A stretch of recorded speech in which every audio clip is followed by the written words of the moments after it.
Hello बच्चों, कैसे हो आप सभी। मैं विकास शर्मा एसएस बाय विकास सर चैनल पर आप सभी का स्वागत करता हूं। तो बच्चों, जैसे कि आपका फरवरी 2024 में एग्ज़ाम होने वाला है, तो सबसे पहले वो बच्चे ही कमेंट करें जिनका फरवरी 2024 में एग्ज़ाम है। तो आज हम मैप के कुछ क्वेश्चन करेंगे और आपको मैप में बताएंगे कि आपके मैप के अंदर कौन कौन से क्वेश्चन आएंगे और किस तरह से आएंगे। तो जो बच्चे हमसे जुड़ गए हैं और जिन बच्चों का एग्ज़ाम फरवरी 2024 में है, वो कमेंट में अपना नेम ज़रूर लिखें। तो आइए हम आपको बता देते हैं कि जो मैप है आपका किस तरह से आएगा और हिस्ट्री में से, जियोग्राफी में से क्या क्या आपके क्वेश्चन देखने को मिलेंगे। तो मैं विकास शर्मा आप सभी का इस चैनल पर स्वागत करता हूं। तो जैसा कि आप देख रहे हैं अपने सामने, कुछ आपके सामने क्वेश्चन लिखे हुए हैं, तो उनमें से आइए हम आपको बताते हुए चलते हैं। तो जैसा कि आपका हिस्ट्री में आपका लेसन है भारत में राष्ट्रवाद। तो आप जानते हैं कि भारत में जो राष्ट्रवाद है, राष्ट्रवाद की जो भावना पनपी थी देश देश में, तो उसी के अंदर हम बात कर रहे हैं। और इस राष्ट्रवाद की भावना को जागृत करने के लिए कांग्रेस में भी अधिवेशन किया गया था। तो सबसे पहले कमेंट करके मुझे ये बताएं कि कांग्रेस की स्थापना कब हुई थी और कहाँ पर हुई थी। तो कुछ कांग्रेस के अधिवेशन किए गए थे, तो यही आपके मैप में आएंगे कि कांग्रेस का जो अधिवेशन है कलकत्ता में हुआ था। कब हुआ था ये? सितंबर 1920 में। और कलकत्ता कहाँ पर पड़ता है? पश्चिम बंगाल में। तो ये आप पहले एक बार क्वेश्चन देख लीजिए किस तरह से आएंगे, फिर जो नेक्स्ट हम आपको बताते रहेंगे कि ये जो स्थान है वो कहाँ कहाँ पर है। तो 1920 में नागपुर में अधिवेशन हुआ कांग्रेस का, और 1927 में मद्रास में अधिवेशन हुआ। और मद्रास तमिलनाडु का ये पुराना नाम था जिसको आज हम तमिलनाडु के नाम से जानते हैं। तो हो सकता है कि आपसे क्वेश्चन पूछ लिया जाए कि तमिलनाडु का पुराना नाम बताएं, तो मद्रास। उसके बाद जो सत्याग्रह से संबंधित जो आंदोलन हुए, जो महात्मा गांधी ने आंदोलन चलाए, और सबसे पहला जो चंपारण में उन्होंने आंदोलन चलाया था वो किसके ऊपर चलाया था? जल्दी मुझे कमेंट में बताएं कि चंपारण में जाके उन्होंने कौन सी खेती के ऊपर, कौन सी फसल के ऊपर आंदोलन चलाया। तो सबसे पहले महात्मा गांधी ने जो आंदोलन चलाया चंपारण में, और कब चलाया? 1917 में। उसके बाद दूसरा जो सत्याग्रह आंदोलन चलाया वो खेड़ा में चलाया 1918 में ही। और तीसरा सत्याग्रह अहमदाबाद में चलाया 1918 में। ये तीसरा सत्याग्रह जरूर था, लेकिन पहला भूख जो हड़ताल आंदोलन है वो यहीं पर हुआ था, जब महात्मा गांधी जी मिल मजदूरों के बीच जो झड़प हुई थी वेतन को बढ़ा के, तो महात्मा गांधी ने वहाँ पर मजदूरों का जो वेतन है वो 35% इंक्रीज करवाया था। तो ये 1918 में। उसके बाद जलियांवाला बाग हत्याकांड अमृतसर में हुआ। कब? 13 अप्रैल 1919 को। और कौन सा त्यौहार था? बैसाखी का त्यौहार। ये भी आपसे एक नंबर में पूछ सकते हैं कि जब जलियांवाला बाग हत्याकांड हुआ उस समय कौन सा त्यौहार था? तो बैसाखी का त्यौहार था। उसके बाद दांडी मार्च यात्रा, जैसे कि मैंने आपको बताया था कि 12 मार्च 1930 से शुरू हुई थी और ख़त्म कब हुई थी? जल्दी कमेंट में मुझे बताएं। 12 मार्च 1930 से दांडी मार्च यात्रा शुरू हुई थी। कहाँ से हुई थी? साबरमती आश्रम से। साबरमती आश्रम अहमदाबाद में है, और अहमदाबाद कहाँ पर है? गुजरात में। तो दांडी मार्च यात्रा 12 मार्च 1930 से चली थी, और कब जाकर ख़त्म हुई? 6 अप्रैल 1930 को। और दांडी में जाकर समुद्र के किनारे महात्मा गांधी ने अपने हाथ में मुट्ठी भर नमक उठाया और नमक आंदोलन को तोड़ दिया। उसके बाद अगर हम बात करें, ज्योग्राफी में आपसे पूछा जाएगा, जैसे मिट्टी के प्रकार पूछे जाएंगे कि जो मिट्टियां हैं वो कहाँ कहाँ पर पाई जाती हैं। आपको लोकेशन देंगे और वहाँ पर आपको फाइंड आउट करनी पड़ेगी कि ये जो मिट्टी है ये कौन से स्टेट में आपको दर्शाई गई है। उसके बाद जल संसाधन में से या आपसे पूछेंगे कि सलाल कहाँ पर है?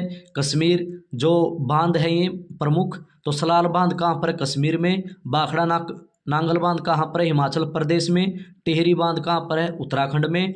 राणा प्रताप सागर बांध कहाँ पर है? राजस्थान में। और सरदार सरोवर बांध कहाँ पर है? गुजरात में। उसके बाद हीराकुंड बांध कहाँ पर है? ओडिशा में। नागा अर्जुन सागर बांध कहाँ पर है? ये तमिलनाडु के कुछ इलाके में है और आंध्र प्रदेश के। उसके बाद तुंगभद्रा जो बांध है वो कहाँ पर है? कर्नाटक में। तो इस वीडियो में आप बने रहिए, क्योंकि इस वीडियो में आपको जो ये बांध है ये भी बताया जाएगा कि ये किस नदी के किनारे बने हैं। तो ये पूरी वीडियो जो भी बच्चा देख लेगा उसके जो मैप में 5 नंबर पूरे के पूरे आएंगे, मेरी 100% गारंटी आपसे। तो आप इस वीडियो को पूरी देखें और बीच में स्किप ना करें। उसके बाद आइए हम बात करते हैं ज्योग्राफी में से आपके।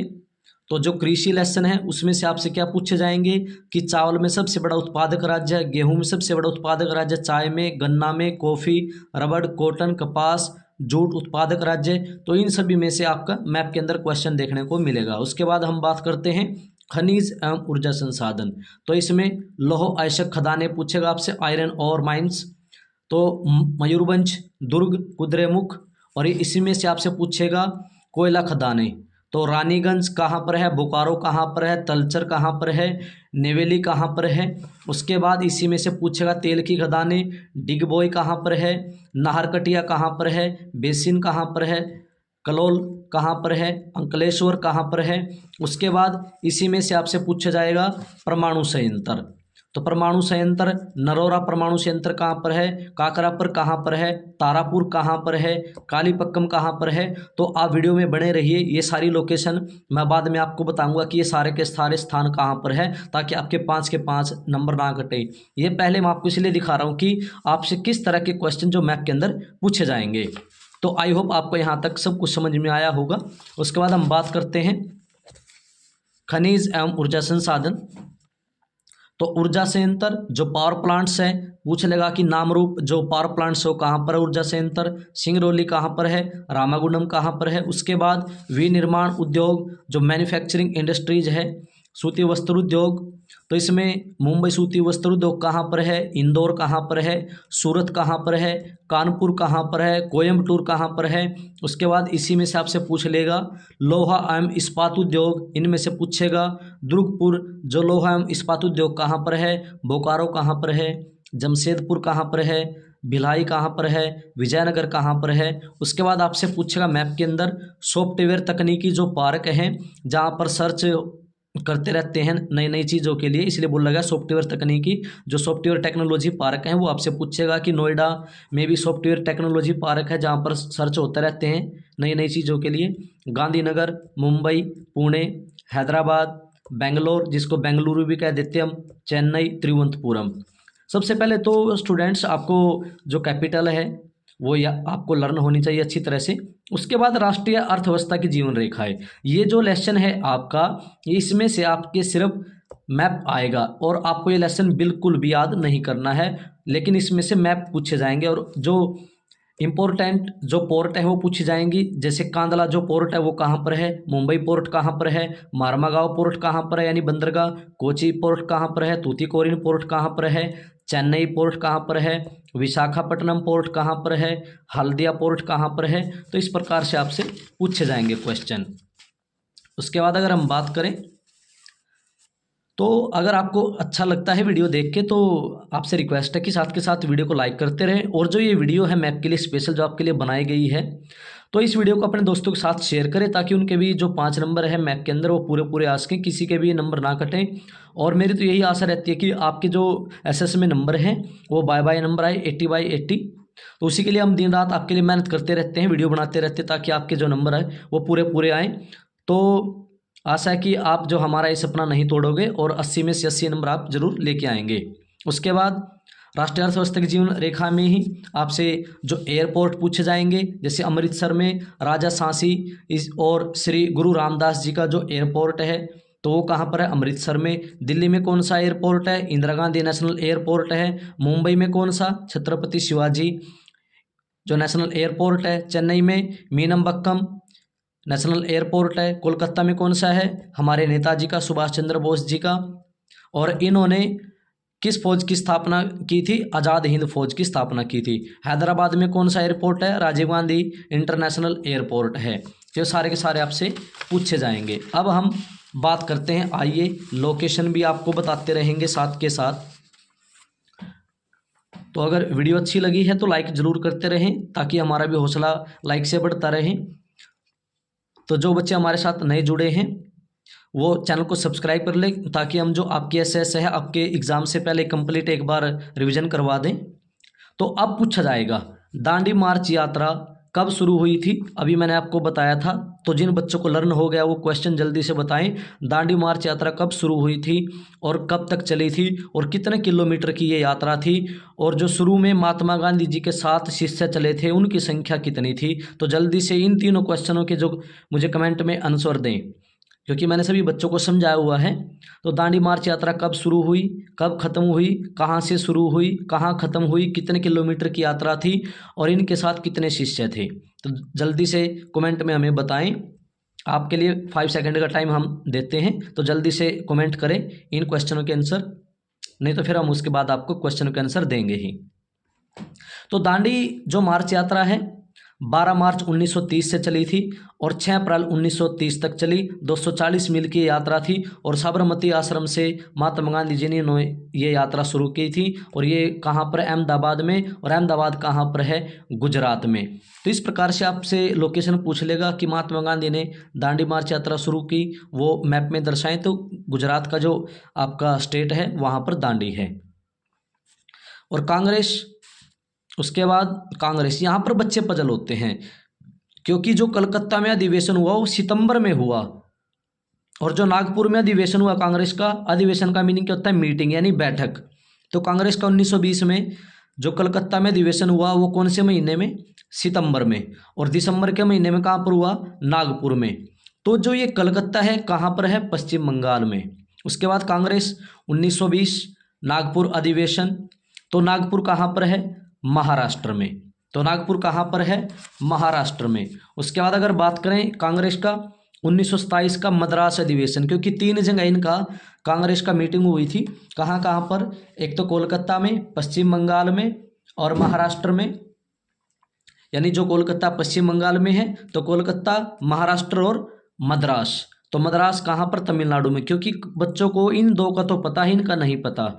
तो कांग्रेस की एक मीटिंग यहाँ पर भी हुई थी मद्रास में, और मद्रास कहाँ पर है, तमिलनाडु में। तो ये मीटिंग कब हुई थी, 1927 में। ये भी 1 नंबर में आपका क्वेश्चन अलग से बन सकता है। तो जो ये नोट्स मैंने आपके लिए बनाए हैं, तो आप भी अपना नोट्स बना लीजिए इसमें से, रफ कॉपी में या फेयर कॉपी में आप इसको उतार लीजिए, ताकि आपको एग्जाम टाइम ये आपको रहे। तो लर्न करने के लिए आपको ये सारी चीज़ें याद करनी पड़ेंगी। तो आइए इसके बाद चंपारण जो सत्याग्रह हुआ था, और ये महात्मा गांधी के द्वारा पहला सत्याग्रह चला गया था नील की खेती के ऊपर। कहाँ पर, चंपारण में। और चंपारण कहाँ पर है, बिहार में।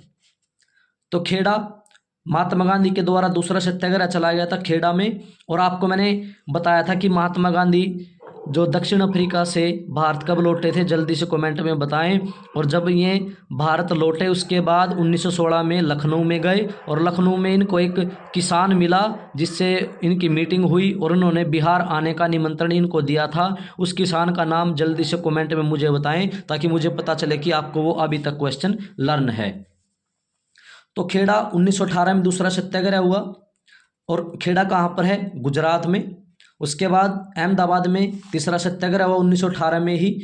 तो अहमदाबाद कहाँ पर है, गुजरात में। अभी हम ऊपर भी पढ़ के आए हैं कि साबरमती जो आश्रम है वो भी कहाँ, अहमदाबाद में, जहाँ से महात्मा गांधी ने दांडी मार्च यात्रा शुरू की थी। उसके बाद जलियांवाला बाग हत्याकांड, और यहाँ पर क्या हुआ था, मार्शल लॉ जो कानून है पूरे शहर में लागू कर दिया गया था। और मार्शल लॉ कानून के तहत डायर को जनरल की उपाधि दी गई थी। मार्शल कानून क्या होता है, सेना के अधिकारी को प्रमुख जनरल की उपाधि दी जाती है। तो जो जनरल डायर, उसका नाम डायर था और उसको जनरल की उपाधि दी गई थी। तो क्या नाम बन गया, जनरल डायर। जनरल डायर ने मार्शल लॉ कानून के तहत जनरल की उपाधि प्राप्त की, और पूरे शहर में जो इन्होंने मार्शल लॉ कानून लागू करवा दिया गया। और 13 अप्रैल 1919 को जो फाइनल मीटिंग होनी थी, जो खिलाफत आंदोलन में और हमारे कुछ आंदोलन थे उनमें कुछ नेता को गिरफ्तार कर लिया गया था, जैसे सैफुद्दीन किचलू जी, सत्यपाल मलिक जी। तो किसानों ने अपनी मीटिंग की, और सबसे पहले मीटिंग की थी 6 अप्रैल 1919 को, लेकिन वो मीटिंग अनसक्सेसफुल हुई। उसके बाद हमने मीटिंग रखी 13 अप्रैल 1919 को, और ये मीटिंग भी सक्सेसफुल होने वाली थी। लेकिन उससे पहले जनरल डायर ने चारों तरफ से बाग को घेर लिया, और हमारे निर्दोष जो नेता भी हैं, किसान भी, उनको मार डाला। तो ये हत्याकांड कहाँ पर हुआ, अमृतसर, जो कि पंजाब के अंदर है। कब हुआ ये, 13 अप्रैल 1919। ये पेपर में जरूर आएगा आपके, जलियांवाला बाग हत्याकांड कब हुआ, 13 अप्रैल 1919 को। किसने गोलियां चलाई, जनरल डायर ने। और कहाँ पर है ये, अमृतसर में। और अमृतसर कहाँ है, पंजाब में। उसके बाद चौरी चौरा हत्याकांड 1922 में, और 1922 में 22 ही पुलिस वाले जिंदा जला दिए गए थाने के अंदर। और ये कहाँ पर हुआ, गोरखपुर में। चौरी चौरा स्थान कहाँ पर है, गोरखपुर में, और जो गोरखपुर है वो कहाँ पर है, उत्तर प्रदेश में। आई होप आपको यहाँ तक सब कुछ अच्छी तरह से समझ में आया होगा, और अच्छी तरह से अगर समझ में आया तो लाइक देके हमें बताएं कि जो मेरा समझा है वो आपको सब समझ में आ रहा है। उसके बाद हम बात करते हैं परमाणु ऊर्जा संयंत्रों की। तो न्यूक्लियर जो पावर प्लांट्स हैं ये भी आपसे पेपर में पूछे जाते हैं। उससे पहले हम ये कर लेते हैं मिटियाँ। तो हमारे वर्तमान में भारत में कितने राज्य हैं, 28, और केंद्र शासित प्रदेश कितने हैं, 8। तो आइए जान लेते हैं काली मिट्टी कहाँ कहाँ पाई जाती है। तो काली मिट्टी मध्य प्रदेश में, महाराष्ट्र में, कर्नाटक में, गुजरात में पाई जाती है, क्योंकि इनकी लोकेशन आपको दे देंगे अलग से क्वेश्चन में, जो 2 नंबर के हैं, 3 नंबर के क्वेश्चन हैं कि काली मिट्टी भारत के किस किस राज्यों में पाई जाती है। तो मध्य प्रदेश में, महाराष्ट्र में, कर्नाटक में, गुजरात में। तो ये भी आप अपनी कॉपी में उतार लीजिए। लाल मिट्टी कहाँ पर पाई जाती है, मध्य प्रदेश में, छत्तीसगढ़ में, झारखंड में, पश्चिम बंगाल में, मेघालय में, नागालैंड में, उत्तर प्रदेश में, राजस्थान में, तमिलनाडु में, महाराष्ट्र में। उसके बाद जलोढ़ मिट्टी कहाँ पर पाई जाती है, हरियाणा, राजस्थान। उसके बाद अगर बात करें हम पंजाब, बिहार, उत्तर प्रदेश और असम। उसके बाद लेटेराइट मिट्टी मोस्ट इम्पोर्टेंट एग्जाम में पूछे जाने वाली, तो ये कहाँ पर पाई जाती है, तमिलनाडु, कर्नाटक, केरल, पश्चिम बंगाल, ओडिशा। और पर्वतीय मिट्टी जो माउंटेन सॉइल्स है ये कहाँ पर, कर्नाटक में, आंध्र प्रदेश में, छत्तीसगढ़ में, उड़ीसा, झारखंड, मिजोरम, मेघालय, उत्तर प्रदेश का जो मुख्य शहर है बुंदेलखंड वहाँ पर पाई जाती है, जम्मू में पाई जाती है, लद्दाख में, हिमाचल प्रदेश में, उत्तराखंड में, सिक्किम में, अरुणाचल प्रदेश में और असम में। तो ये हमने कंप्लीट कर लिया। उसके बाद हम पढ़ रहे हैं परमाणु ऊर्जा संयंत्र। तो कहा जो नरोरा परमाणु ऊर्जा संयंत्र, ये पेपर में आएगा 100 के 100%। नरोरा परमाणु ऊर्जा संयंत्र कहाँ पर है, उत्तर प्रदेश में। और काकापारा परमाणु ऊर्जा संयंत्र कहाँ पर है, गुजरात में। और तारापुर जो परमाणु ऊर्जा संयंत्र है कहाँ पर है, मुंबई में। और कालीपक्कम जिसको कलपक्कम भी हम कह देते हैं, तो कलपक्कम परमाणु ऊर्जा संयंत्र कहाँ पर है, तमिलनाडु में। तो उसके बाद हम करते हैं सॉफ्टवेयर तकनीकी पार्क, सॉफ्टवेयर टेक्नोलॉजी पार्क, जहाँ पर नई नई चीज़ें सर्च की जाती हैं। तो सबसे पहले नाम आता है नोएडा का। नोएडा वैसे दिल्ली के लिए बीच में ही पड़ता है, लेकिन नोएडा है जो किस स्टेट में आता है, उत्तर प्रदेश में। तो नोएडा कहाँ पर है, और नोएडा क्या है, एक सॉफ्टवेयर टेक्नोलॉजी पार्क है। गांधीनगर कहाँ पर है, गुजरात में।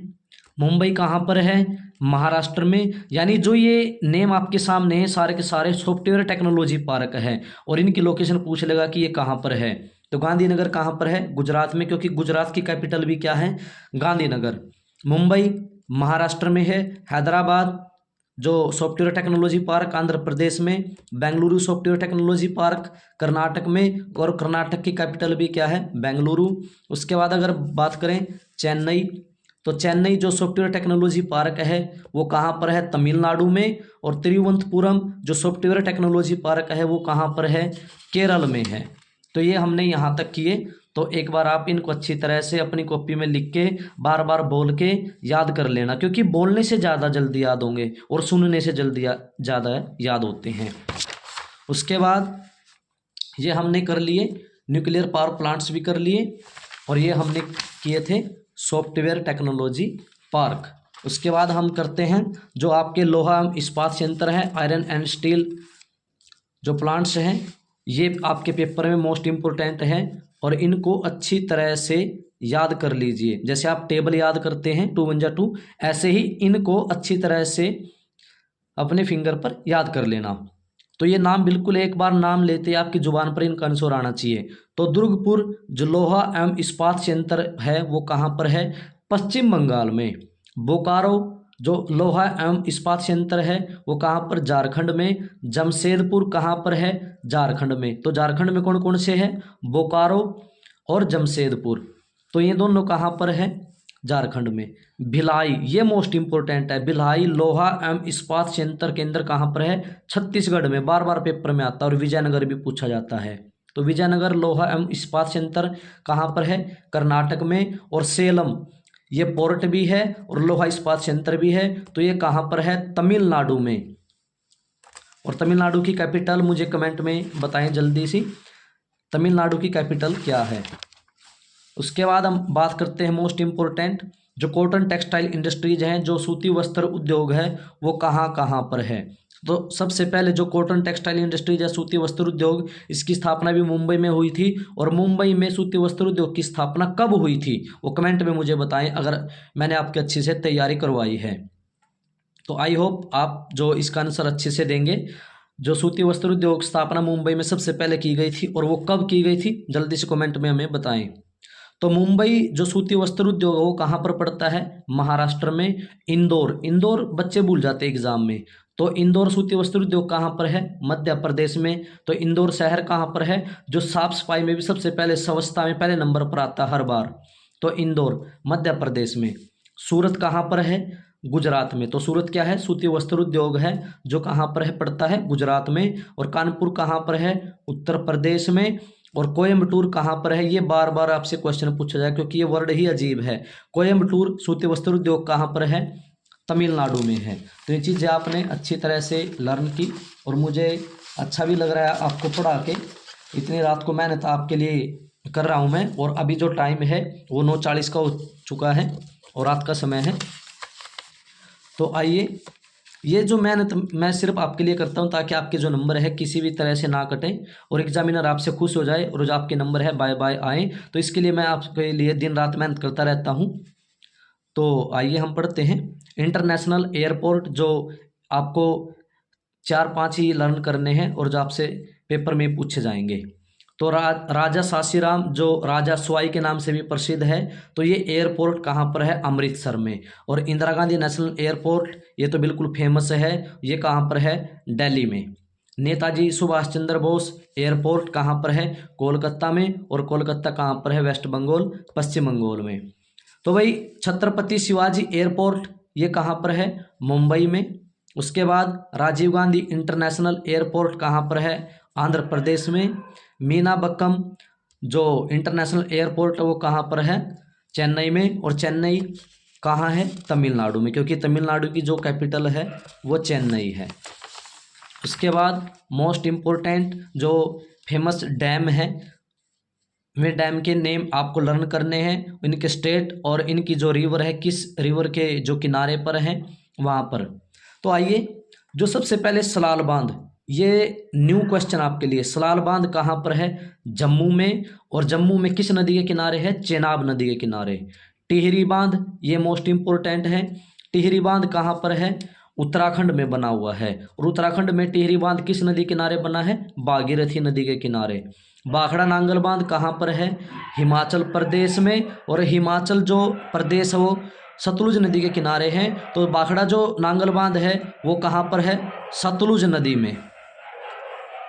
उसके बाद अगर बात करें, राणा प्रताप सागर बांध कहाँ पर है, राजस्थान में। और ये किस नदी के किनारे है, चंबल नदी के किनारे। उसके बाद हम बात करते हैं सरदार सरोवर बांध, ये मोस्ट इंपोर्टेंट 101% आपके पेपर में पूछा जाएगा। सरदार सरोवर बांध कहाँ पर है, गुजरात में। और किस नदी के किनारे है, नर्मदा नदी के किनारे। हीराकुंड बांध कहाँ पर है, उड़ीसा में। उड़ीसा में किस नदी किनारे पर बना है, महानदी के किनारे। तुंगभद्रा बांध कहाँ पर है, कर्नाटक में। और ये किस नदी किनारे है, तुंगभद्रा नदी के किनारे ही है।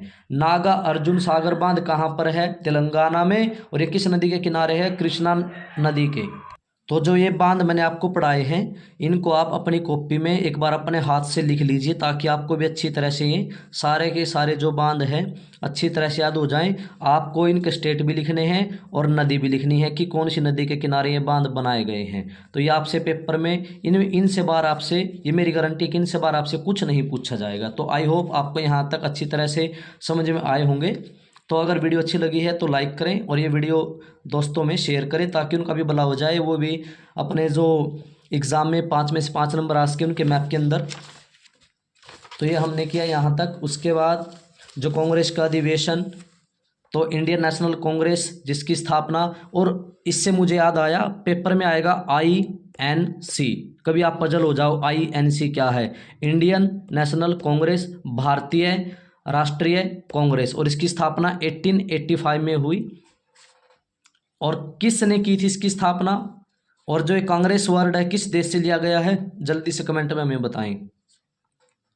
तो कांग्रेस का जो कलकत्ता अधिवेशन हुआ सबसे पहले सितंबर में हुआ और 1920 में हुआ। और सितंबर 1920 में कहाँ पर हुआ? कलकत्ता के अंदर। और जो कलकत्ता कहाँ पर है? पश्चिम बंगाल में। उसके बाद अगर बात करें कांग्रेस का जो दूसरा अधिवेशन मीनिंग क्या है? मीटिंग, जो बैठक हुई वो दिसंबर में 1920 में हुई। तो सितंबर के महीने में कहाँ पर हुई? कलकत्ता में। और दिसंबर के महीने में कहाँ पर? नागपुर में। और नागपुर कहाँ पर है? महाराष्ट्र में। उसके बाद तीसरी जो मीटिंग है, यानी कांग्रेस की तीसरी मीटिंग, जो अधिवेशन बैठक हुई, वो 1927 में कहाँ पर हुई? कांग्रेस में। दो बैठक 1920 में हुई और एक बैठक 1927 में हुई। कहाँ पर? तमिलनाडु में। क्योंकि मद्रास कहाँ पर पड़ता है? तमिलनाडु में। क्योंकि तमिलनाडु का जो पुराना नाम था वो क्या था? मद्रास। आज हम इसको किसके नाम से जानते हैं? तमिलनाडु के नाम से। उसके बाद कांग्रेस का लाहौर में भी अधिवेशन हुआ, जिसकी अध्यक्षता पंडित जवाहरलाल नेहरू ने की थी। ये पेपर में आएगा कि कांग्रेस का जो लाहौर अधिवेशन हुआ उसकी अध्यक्षता किसने की? तो पंडित जवाहरलाल नेहरू ने की। और ये कब हुआ? दिसंबर 1929 में हुआ था कांग्रेस के अंदर लाहौर अधिवेशन। और ये लाहौर कहाँ पर पड़ता है? पाकिस्तान के अंदर पड़ता है। तो ये जो कांग्रेस के प्रमुख अधिवेशन हैं, इनको अच्छी तरह से एक बार लर्न कर लेना। इनके जो ईयर हैं वो भी अच्छी तरह से आपको लर्न हो। उसके बाद हम बात करते हैं प्रमुख बंदरगाह, पोर्ट। ये बिल्कुल अच्छी तरह से याद हो जानी चाहिए आपको। तो जो कांदला बंदरगाह है ये कहाँ पर है? गुजरात के अंदर। मुंबई बंदरगाह कहाँ पर है? महाराष्ट्र में। तो आप मेरे साथ बोलते रहें, कांदला बंदरगाह कहाँ पर है? गुजरात में। मुंबई बंदरगाह कहाँ पर है? महाराष्ट्र में। मार्मागांव बंदरगाह कहाँ पर है? गोवा में। न्यू मैंगलोर बंदरगाह कहाँ पर है? कर्नाटक में। और जो कोची बंदरगाह कहाँ पर है? केरल में। ये आपसे पेपर में पूछी जाएगी। न्यू मैंगलोर जो बंदरगाह पोर्ट है वो कहाँ पर है? कर्नाटक में। और मार्मागांव, ये दोनों तो मोस्ट इंपॉर्टेंट है। मार्मागांव बंदरगाह कहाँ पर है? गोवा में। और न्यू मैंगलोर कर्नाटक में। कोची बंदरगाह, कैसे कोची और कैसे केरल? तो कोची बंदरगाह कहाँ पर? केरल में। तूतीकोरिन बंदरगाह कहाँ पर है? तमिलनाडु में। और जो सेलम बंदरगाह कहाँ पर है? ये भी पेपर में पूछा जाएगा। ये लोहा इस्पात संयंत्र भी है और बंदरगाह भी है। तो सेलम बंदरगाह कहाँ पर? तमिलनाडु में। और सेलम लोहा इस्पात संयंत्र के अंदर तमिलनाडु में। विशाखापत्तनम ये बंदरगाह कहाँ पर है? आंध्र प्रदेश में है। तो विशाखापत्तनम है जो बंदरगाह है कहाँ पर है? आंध्र प्रदेश में। आपसे पेपर में पूछी जाएगी 100 के 100। पारादीप बंदरगाह, ये भी पेपर में पूछी जाएगी, इंपॉर्टेंट है। पारादीप बंदरगाह कहाँ पर है? उड़ीसा में। और हल्दिया बंदरगाह, ये भी पूछी जाएगी आपसे। ये तीनों मोस्ट इंपॉर्टेंट आपके लिए। विशाखापट्टनम बंदरगाह आंध्र प्रदेश में, पारादीप बंदरगाह उड़ीसा में, और हल्दिया बंदरगाह कहाँ पर? पश्चिम बंगाल में। तो आई होप आपको यहाँ तक अच्छी तरह से समझ में आया होगा। अगर वीडियो अच्छी लगी है तो साथ के साथ लाइक करें, क्योंकि जितने भी बच्चे मेरे साथ जुड़े हुए हैं चैनल के माध्यम से, अगर वो वीडियो को लाइक करते हैं तो मेरा भी हौसला बढ़ेगा। जो मैं दिन रात आपके लिए मेहनत करता हूँ, तो जो इस हौसले को बढ़ाने के लिए वीडियो को लाइक ज़रूर करें। उसके बाद मुख्य फसलें, मोस्ट इम्पोर्टेंट, गेहूं, जिसको हम व्हीट भी कह देते हैं। इसके प्रमुख उत्पादक राज्य पंजाब, हरियाणा, मध्य प्रदेश। उसके बाद चावल, राइस, यानी कहाँ कहाँ उगाया जाता है ज़्यादा? Bihar, UP, waste Bengal, Chhattisgarh, Andhra Pradesh, Tamil Nadu. उसके बाद जो बाजरा है कहाँ कहाँ उगाया जाता है ज़्यादा? सबसे पहला नंबर राजस्थान का ही आता है बाजरे में।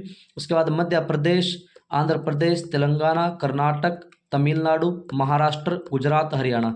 इनमें से क्वेश्चन आपसे कैसे पूछा जाएगा? ये पूछा जाएगा कि गेहूं के 2 प्रमुख उत्पादक राज्य बताएं, चावल के 3 प्रमुख उत्पादक राज्य बताएं, बाजरे के 3 प्रमुख उत्पादक राज्य बताएं। तो आपको ये राज्य ही याद करने हैं कि कहाँ कहाँ पर जो ये क्रॉप्स हैं कहाँ कहाँ पर उगाई जाती हैं। तो मुख्य फसलें, तो दाल कहाँ पर उगाई जाती है? मध्य प्रदेश में, महाराष्ट्र में, राजस्थान में, उत्तर प्रदेश में, कर्नाटक में। और दाल में सबसे बड़ा उत्पादक, सबसे ज़्यादा पैदावार करने वाला मध्य प्रदेश, एमपी।